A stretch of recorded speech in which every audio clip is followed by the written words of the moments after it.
Here's what leadership is. The challenge to be more than mediocre. The challenge to step up to a new level, a new dimension.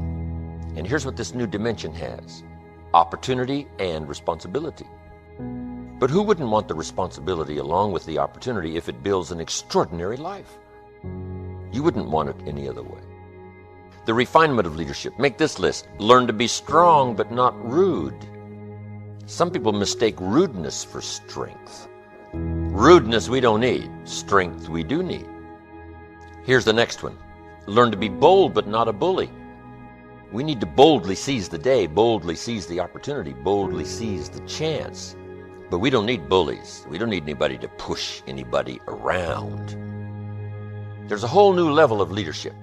A new method of leadership. Here's what it is. Leadership by invitation. Not leadership by threat.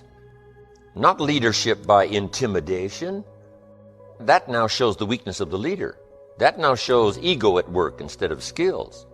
But it's leadership by invitation. Invite somebody to a better way of doing things. Here's what else it's called. Leadership by inspiration. Inspiring somebody to make the necessary changes to move up or to get the job done. As leaders, we inspire. As leaders, we entice. As leaders, we invite. Invite, entice, inspire. Not threaten. New kind of leadership. Be bold but not a bully. Next. Be kind but not weak. Some people mistake weakness for kindness. And it's a great mistake. Kindness isn't weak. Kindness is a certain unusual strength. But don't say, I must be weak in order to be kind. The answer is no. Sometimes you have to be unusually strong to be kind. Somebody coined the expression, tough love. Love that really tells the truth and levels, sometimes with a broken heart, but whatever has to be said, has to be said. Kind but not weak. Here's another one that's excellent. Be thoughtful but not lazy. We need to give thought, but we also need to take action. You need to dream without just being a dreamer. Head in the clouds, yes, dreaming, lofty dreams, but feet on the ground. Here's 2 or 3 more. These are excellent. Be humble but not timid. Some people mistake timidity for humility. Humility is a virtue. Timidity is an illness. It can be cured. It can be managed. And if you are timid, you got to work on it. I'm telling you, it's a weakness. It's not a virtue. But you must turn your timidity into strength and keep working on it and keep working on it until finally you have driven it into such a small corner that it does not devastate your life anymore. But humility is a virtue. Expands your ability to understand the vastness of it all and how small we are in relation to everything. Humility that causes you to get on your knees and talk to a child without any fear of how you'll look. Humility. To understand, yes, humans are unique, but in the vast space of it all, we're all pretty small. Yes, we know, but what we don't know is so much greater than what we do know. Here's a couple of more.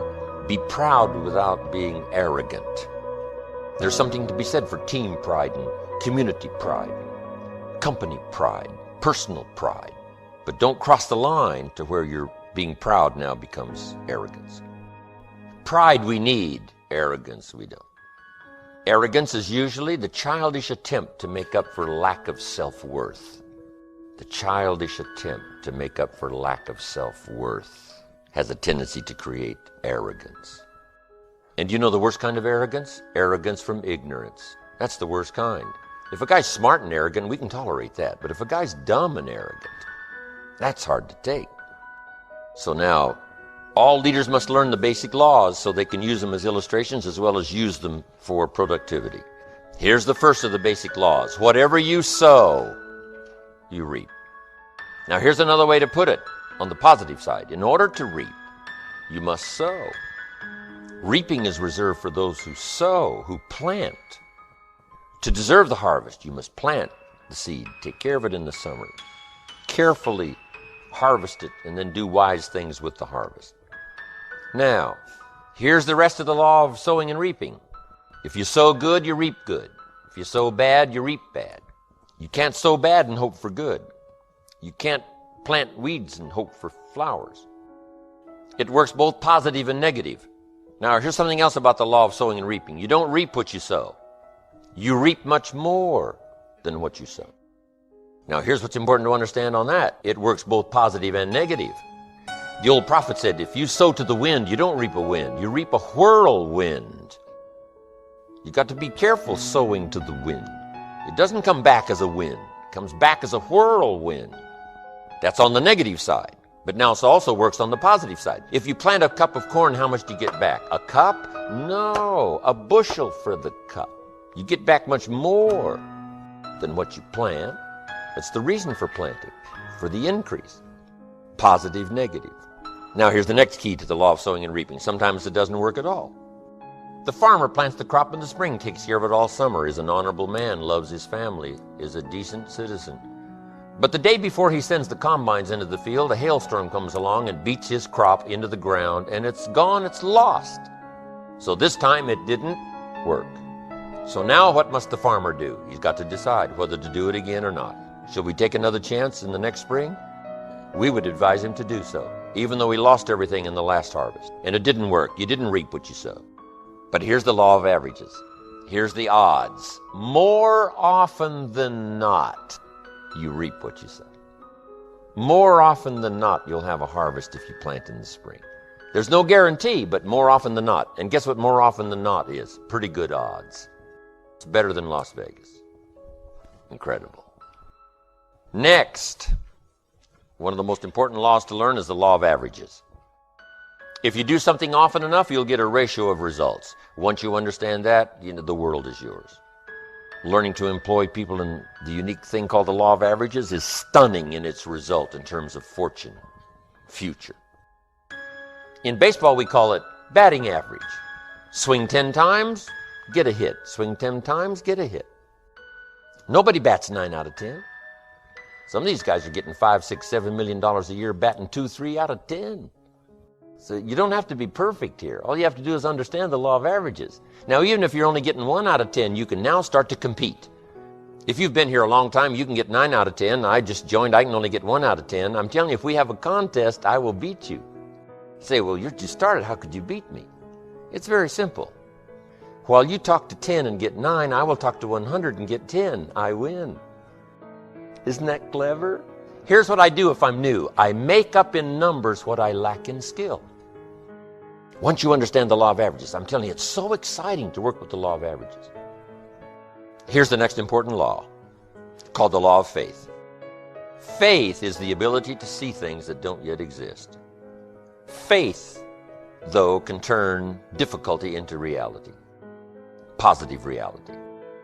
Here's what faith is for. Number 1, faith is the ability to see it as it is. Faith doesn't mind seeing it as it is because faith is a miracle worker. Faith does not ignore the negative. Faith uses the negative because if there was no negative, there'd be no need for faith. If everything is okay, what would you need faith for? You need faith because it isn't okay. Now, what isn't okay? Who knows? The situation that isn't okay. So here's what faith does. Number 1, faith does not ignore the negative because faith now stands as the miracle worker if you let it work. So faith sees it as it is. If it's ugly, it's ugly. If it isn't working, it isn't working. If it's a mess, it's a mess. It doesn't hurt to call a mess a mess. You don't need to fancy it up here. If it's broke, it's broke. If it's miserable, it's miserable. Faith doesn't mind admitting that. Faith doesn't mind seeing that. Here's why. Number 1, you can see it as it is. That's the beginning of faith, seeing it as it is. Now, here's the second step of faith. See it better than it is. Couldn't you see beyond the mess? The mess is for today. Couldn't you look into tomorrow? The answer is yes, I guess I could look into tomorrow. Humans have this incredible ability to look into tomorrow, to look into next week. Dream the dreams, make the plans, visualize, use your imagination, see it better than it is. Now here's the third step that turns faith into reality. Make it better than it is. Faith now must be invested in the muscle. But if you invest faith now in the action, you can take any situation and make it better than it is. Next, in the beginning of faith, seeing it as it is. Don't see it worse than it is. Don't blow it out of proportion. Some people have this tendency to blow it all out of proportion and say, well, it can't be that bad. If it's this bad, that's how bad it is. You don't need to multiply how bad it is by 10. Just as it is. That's the deal. As it is. Don't see it worse than it is. Now here's the next. Don't see it for more than it can become. There's a thin line between faith and folly. Yes, it's possible to see yourself as a millionaire, but not overnight. Somebody says, well, yes, I can see that. Don't see it for more than it can become in a reasonable period of time. Yes, if it dropped out of the sky overnight, but that's not likely. But it's still possible to be a millionaire. It's still possible to be rich and wealthy, given a certain amount of time working with the law of averages and all the rest of the stuff we've talked about today. So don't see it for more than it can become so that you move into folly instead of faith. Plenty is possible without being foolish. Now here's the next one. Give yourself a chance to understand that it could be far more in the future than what you can first see. Take the first step of what you can see, but give yourself a chance to be able to see it for more than what you first see it. On a foggy night, if all you can see is 100 feet, here's what you do. Walk that first 100 feet, now you can see another 100 feet. You can't see the 200 feet. But if you can see 100 feet, you walk the first 100 feet, now you can see another 100 feet. So I'm asking you to take the early steps of faith. Whatever you can see it possible to become, start believing that. Have faith for that. And I'm telling you, as that starts to exercise, you'll be able to see it for more and for more and for more. The possibilities will start to increase in your own imagination. Now make these notes. In leadership, working with people, make these notes. Learn to work with the people who deserve it, not the people who need it. Because life operates by deserve. Teaching people how to deserve it, it starts to accelerate self-esteem. You can't believe what a high the beginning of new self-esteem is. If a person hasn't had it for years and years and they've been beat down by their own philosophy and they've been beat down by everybody else. If you start them on the early steps that starts this process of self-esteem, the early self-esteem is even more valuable than the fortune because it comes at a necessary time. Leading people step by step into self-esteem, and self-esteem leads to action, action leads to progress, progress leads to fortune. What else do you want? Here's what I found. You cannot change people, but they can change themselves. The best you can do is inspire and hope, teach and hope. That's the best you can do. You can't get in there and change, but you can do your best to deliver the message that can create change if someone will accept it, if someone will do something about it. Take the early baby steps to get started. Next, all leaders must teach the fact that there is both good and evil. Here's the challenge for all of us, to become the most of the good in us and the least of the bad. The most of the good and the least of the bad, because that resides in all of us. But we must remember there is both good and evil. Remember the story about the frog and the scorpion? The frog and the scorpion appear on the bank of the river at the same time. The frog's about to jump in, swim to the other side. Scorpion sees what's about to happen, engages the frog in conversation, and says, Mr. Frog, I'm a scorpion and I can't swim. Would you be so kind to let me hop on your back? You swim across the river, just deposit me on the other side. I'd be grateful. Frog looks at the scorpion and says, no way. Scorpions sting frogs and kill them. I'd get out there halfway, you'd sting me and I'd drown. Scorpion said, Mr. Frog, with your frog brain, you're not thinking.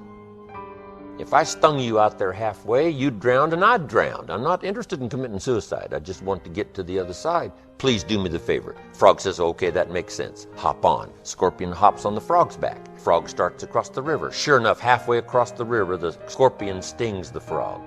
The frog cannot believe what's happened. And he said, why did you do that? I'm about to drown and die, but so are you. Why would you do that? And the scorpion said, because I am a scorpion. Make the note, you can't take a chance. So you must learn the story of the frog and the scorpion. I learned in building an enterprise, there are some people, you don't need their productivity. Better off without their productivity because they're scorpions in the fold. The old prophet said what? Beware of the foxes that spoil the vines.